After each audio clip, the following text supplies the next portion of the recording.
Out of Order Gun Rights Podcast, episode 114. Honest citizens like you protect themselves every day.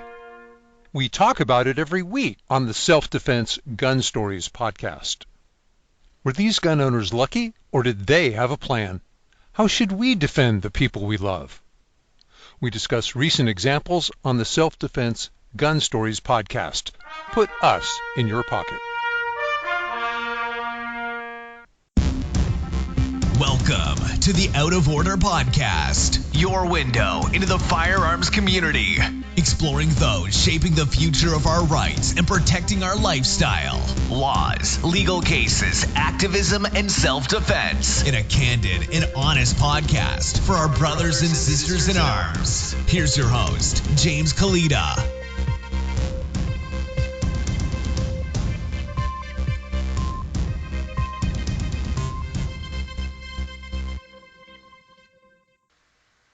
Thanks for tuning in to episode 114 of the Out of Order Gun Rights Podcast. Show notes page for today's episode is outoforderjameskalita.com/114.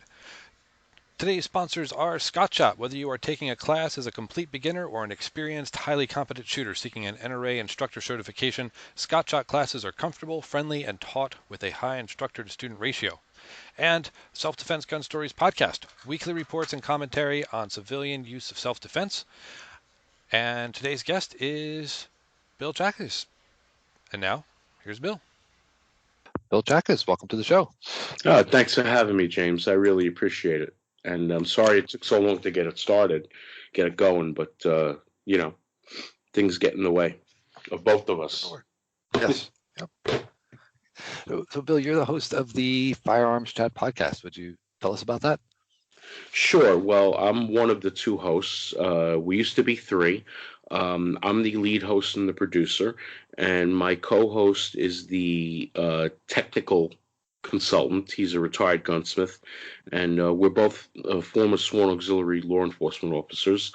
Him in California before he moved to Ohio to get away from the evilness, because him and his wife saw the handwriting on the wall well over a decade ago and decided to get out. So they sold all their businesses and they came to Ohio.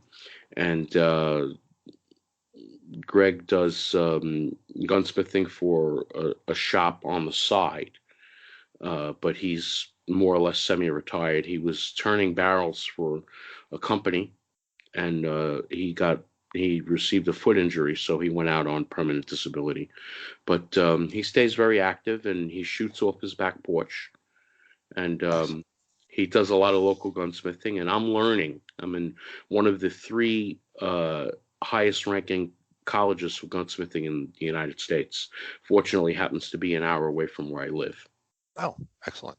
Yeah. So I'll be graduating next year. Actually, I'll be graduating later on this year. Excellent. I'm getting my license.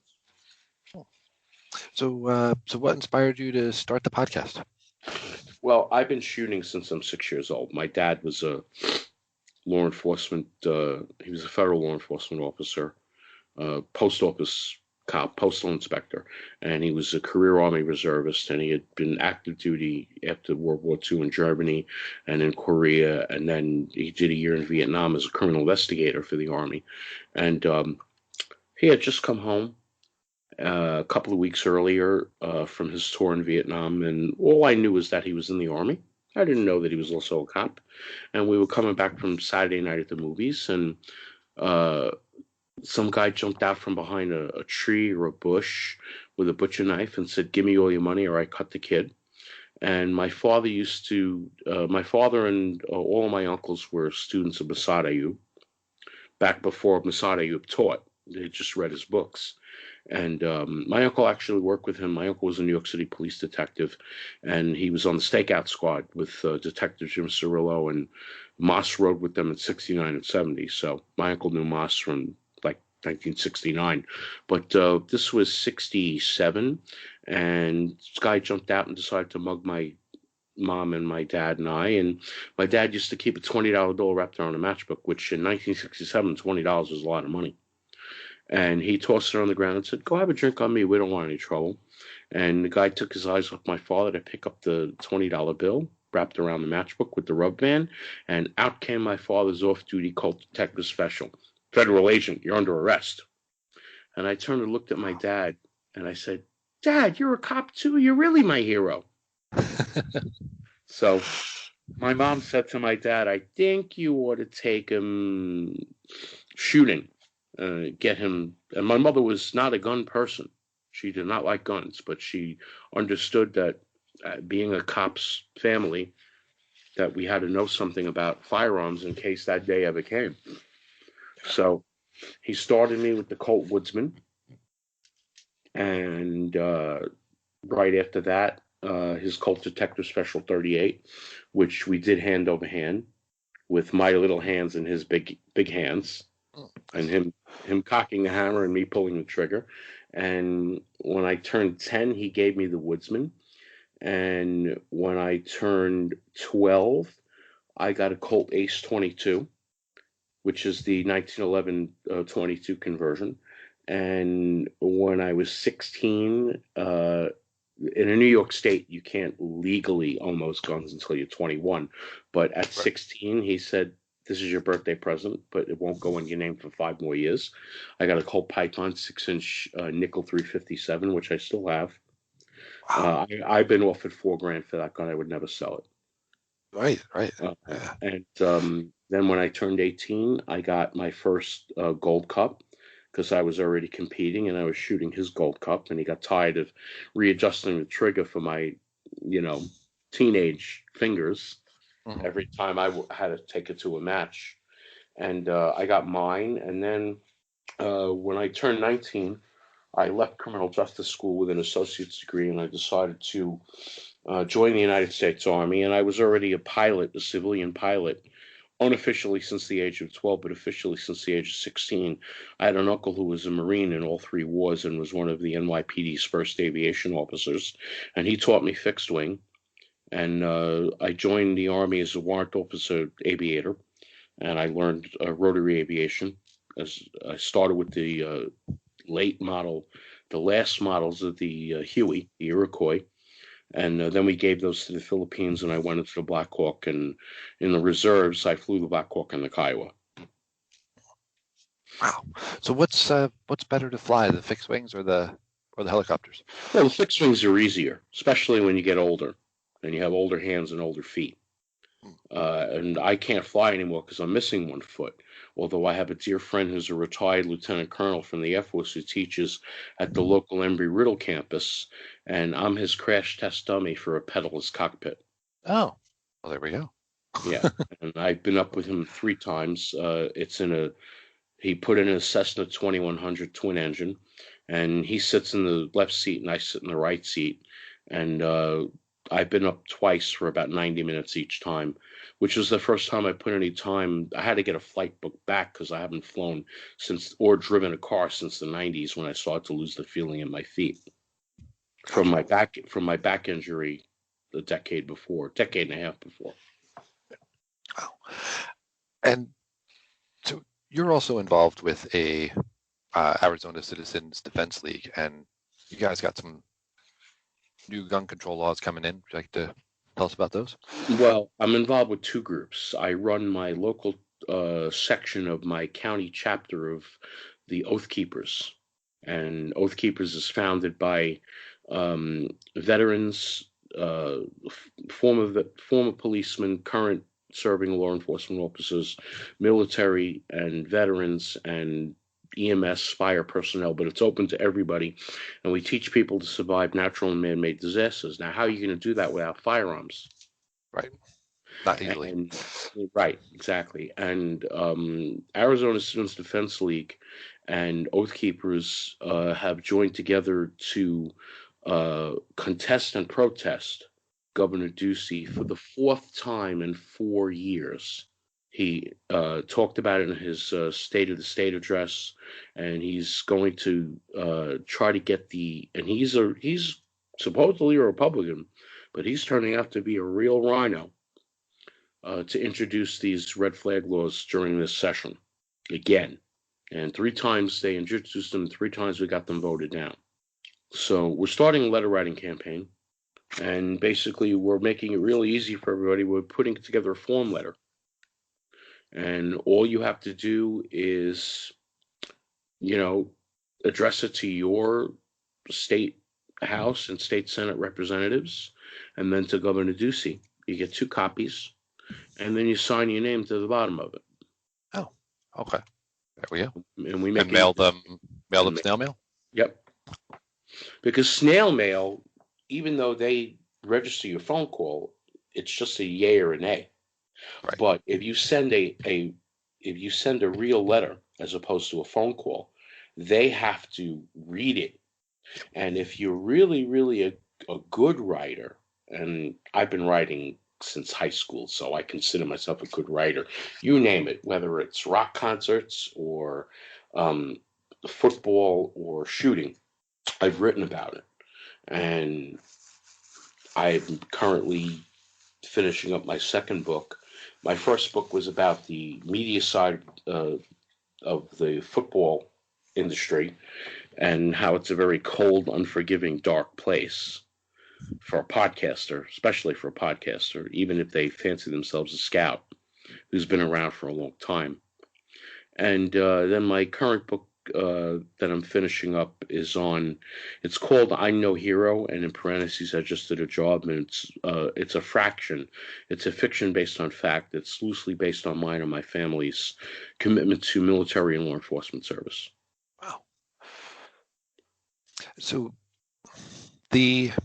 how's the assembly and the houses in Arizona? Do you think they'll allow this to get through the assembly? Well, I'm hoping not, and I think that's one of the reasons why Gun Rights Policy Conference will be here in September, and I hope you'll be here. Me too. Yeah. I almost made it through the one. Yeah. They put NJ SafeCon and Gun Rights Policy Conference on the same date last year, and I ended up speaking at New Jersey SafeCon. So,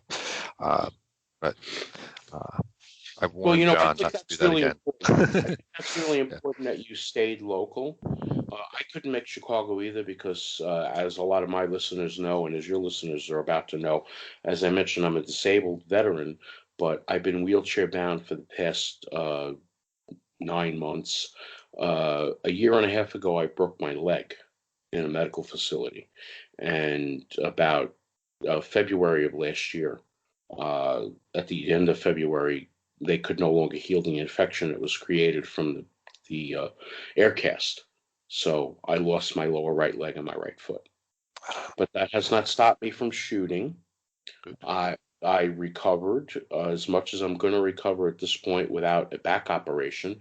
I have a prosthetic, but I really can't walk well without. I have no balance, but I go to therapy twice a week, and I shoot 1 to 2 times a month. I'm involved. I run the shooting training for our Oath Keepers section, and we have another shoot coming up. We shoot the third Saturday of every month, so we will have one this coming weekend, and then we have one again in February and one in March, and then we'll plan again. Because we have our meetings the first Saturday of the month, and then the main county chapter meets the second or fourth Saturday, so we're really only free the third. So I try to make it as easy as possible for everybody to attend, and we have about 5 of us that have steel and reactive targets, and we shoot on open land. We have a 250-yard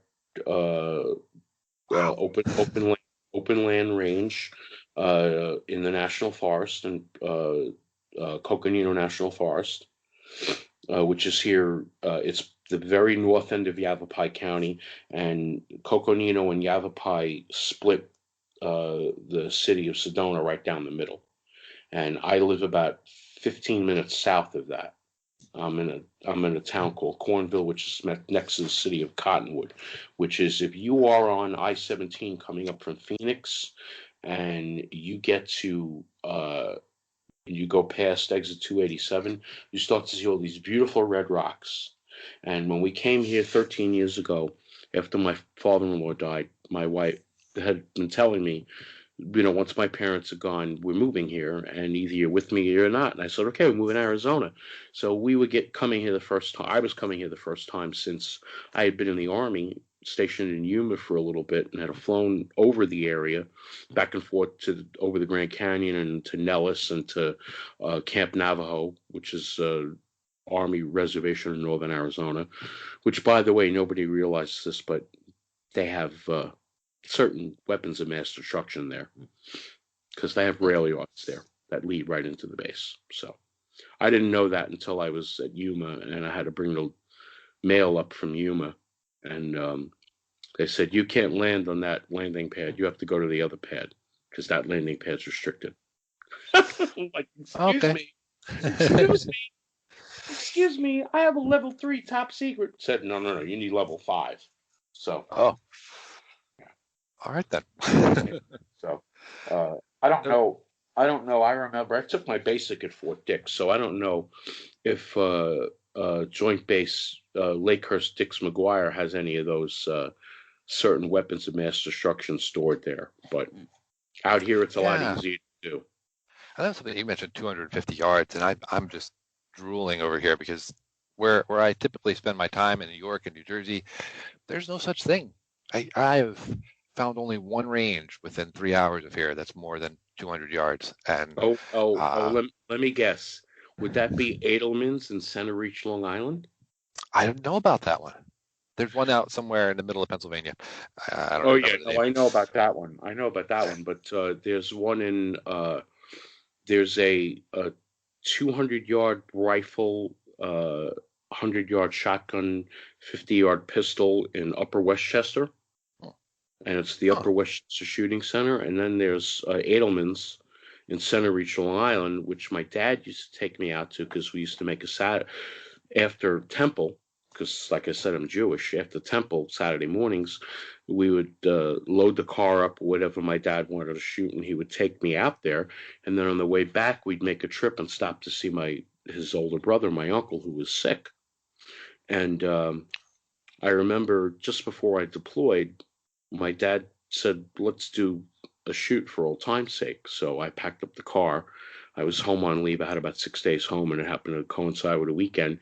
And he said, I was going to wait until Hanukkah to send this to you. But since you're deploying about 6 weeks before that, we should give it to you now. And he had taken out of his locker at Edelman's. They have lockers there where you can keep stuff. A Smith & Wesson 439 ASP Custom, which had the magazines and the grip modified so you could see how many rounds you have left. The barrel is shortened from 4 inches to 3.8 inches. The grips were changed out from plastic to custom Walmart, and they were very nicely stippled. And the magazines were extended from 7+1 to 8+1 with a butt stop. And ASP was a company in Manhattan that did all the work for the FBI agents and the New York City SWAT police department SWAT cops and a lot of undercover detectives. And he also had a special holster made for me that strapped around the inside of my left leg to keep the gun and the magazines along with a survival knife and a flashlight. And he said, this is in case you ever find yourself shot down somewhere and out of ammo in your 1911, and you've got a backup gun. Yeah. Wow. And I went whole hog. I also wound up, not only did I buy a Combat Commander 45, I bought one of the early American-made Berettas. Okay. Excellent. Before the Army adopted, they were still testing the Beretta 92 to designate it the M9. And then in Panama and Desert Storm, I had an M9A1 that they issued me. But I had my 92 SBF, which is now called the FSB. Same gun, different designation. The only difference is it has an ambidextrous safety and an ambidextrous magazine release. Otherwise, it's the same as the standard 92. And there's something going on with Arizona and national Oh Reciprocity, yeah. would you? Oh, Yeah. well, yeah. We have not only we have the red flag laws, but we are promoting national reciprocity, and Arizona Citizens Defense League has um, a letter circulating to all of the conservative um, firearms rights leaning Congress people, and I'm very lucky. My congressman is one of them, Congressman Paul Gosar, who's originally from Wyoming but came here 35 years ago and became a dentist and is a retired dentist. And he's an outdoorsman and a sportsman and a shooter. And he's been very helpful with us with both carry rights laws and ownership rights laws, as well as with me personally with my fight against the VA. Because you're talking to a guy who's been out of the Army 28 years and started trying to collect 25 years ago. And because his records were sealed, was told basically given a half a peace sign. Wow. But with the new president in office, finally, and I have a very good lawyer and great doctors, and now I have a really good advocate who works for both our VFW and our American Legion here, which I'm a member of the Legion. Um, So they've reopened. The Pentagon has unsealed my records, so the VA is preparing to reopen my case, and I should be fast tracked, and I should have something before the end of this year. Excellent. Yeah, which finally I deserve it. Yeah. Uh, and there was a bill we were going to talk about, 218B.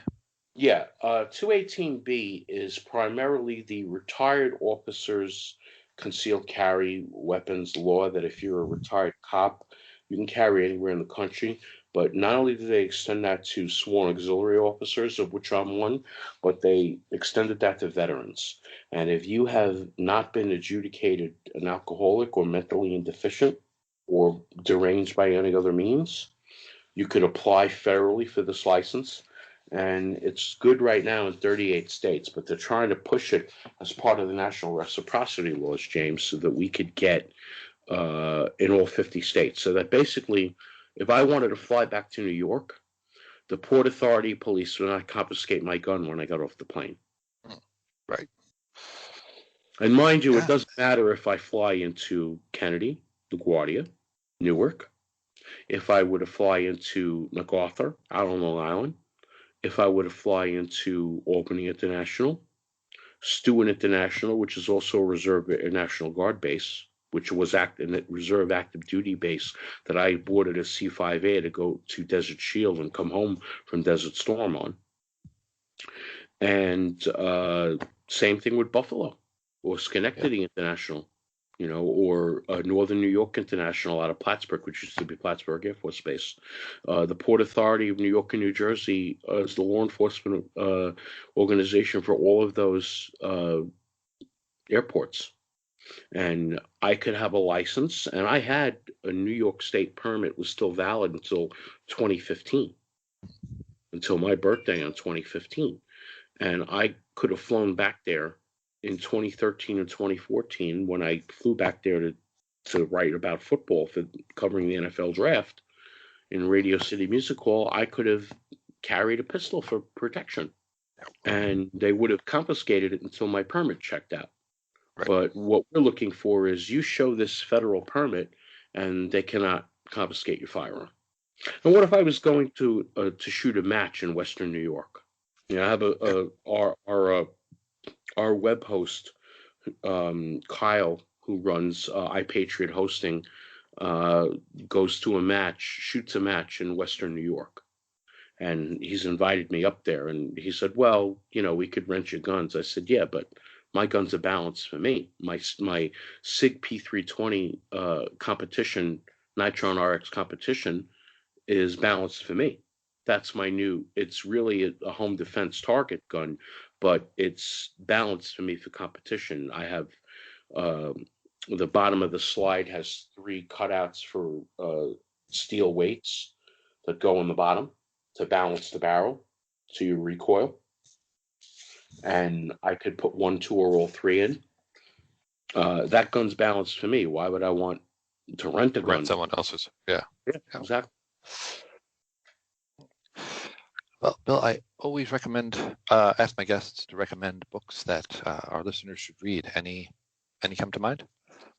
Well, there are several, but if I were to keep it to three, uh, everybody who carries a gun for self-defense or owns a gun for self-defense in the home of any kind should pick up Masad Ayub's first book, In the Gravest Extreme, which is now in about its seventh or eighth printing.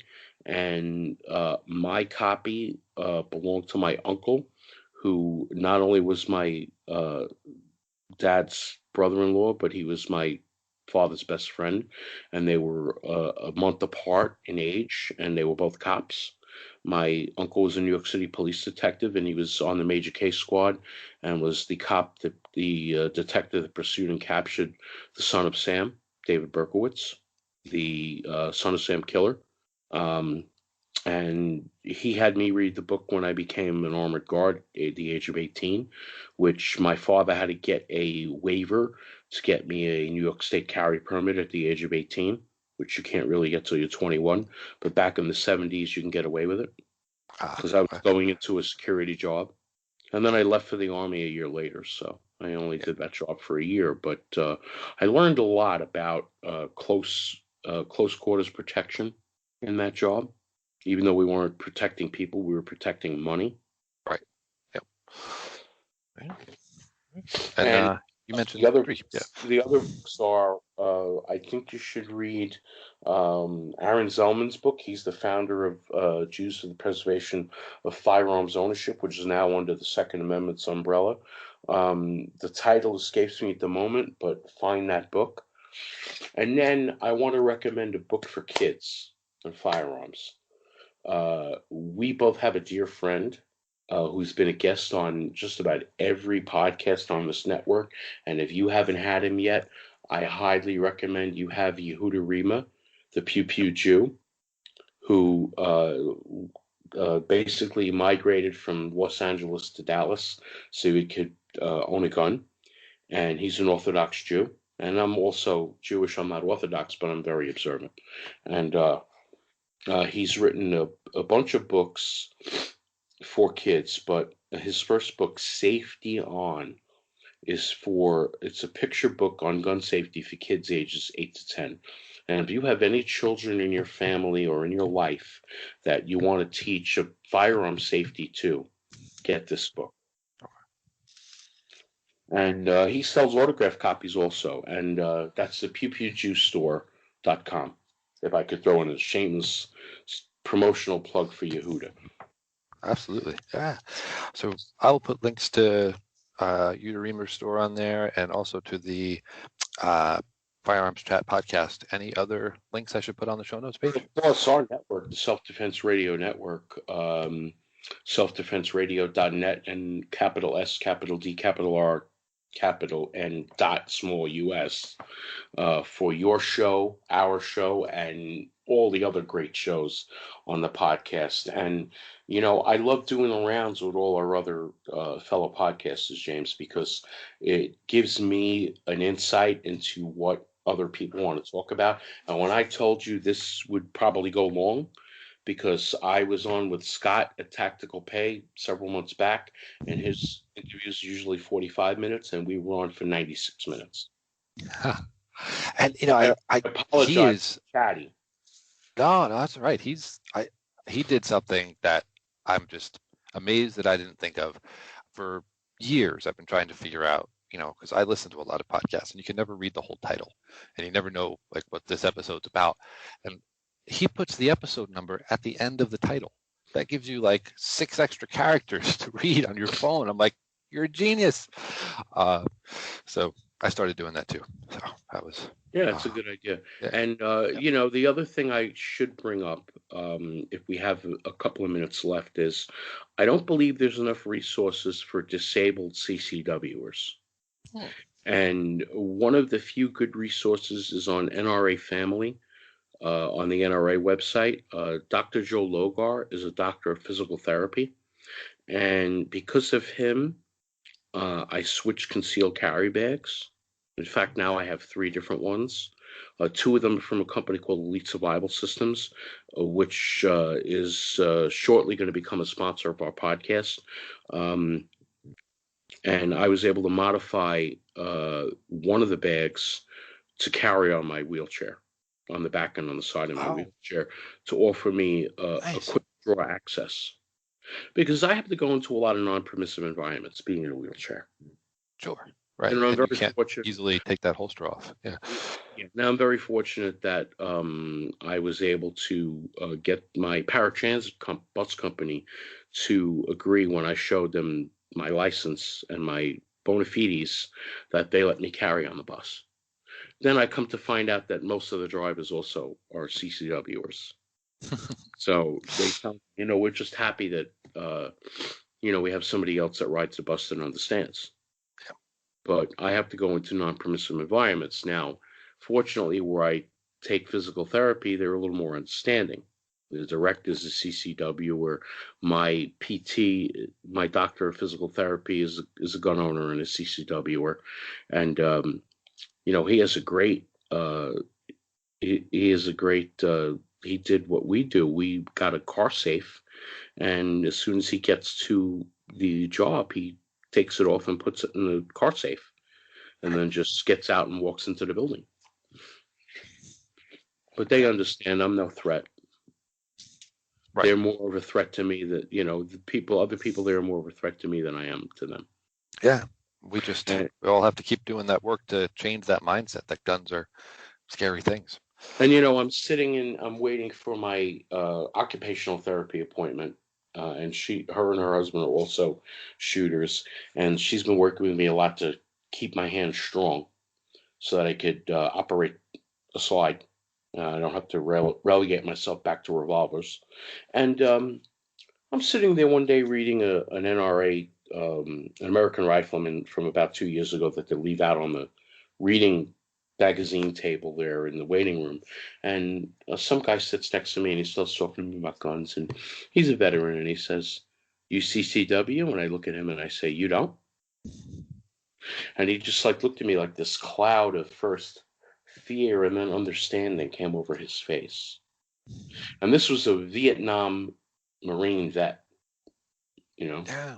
Korean. And that was something I had asked Masad Ayub, when that paradigm changed, because I remember growing up, and I don't know if it was because I grew up in New Jersey that that was just a sort of foreign concept, carrying a gun every day. And as I've gotten older, it's much more common that people do it. And I don't know when that paradigm shifted, but people don't realize a lot, and I tell a lot of people, Mas and I have something in common. He was born in the Bronx, and I grew up in the Bronx, and I was born in the Bronx also, and grew up in the Bronx. And his family is Syrian Jews that came here at the end of the 19th century, and they had a jewelry store on Fordham Road in the Bronx, which is our huge, still one of the 2 large shopping areas in the Bronx. And then when things started to get bad in the 60s, they split and they moved to New Hampshire. But his dad taught him to shoot when he was 12. As he said, You're going to be in the store one day by yourself with your mom, you're going to need to pick up a gun. Yeah. So it wasn't until he was in his early 20s that he became a Grantham, New Hampshire sworn auxiliary police officer. Yep. Yeah. Well, Bill, I thank you so much for being on the show, and I look forward to talking to you again soon.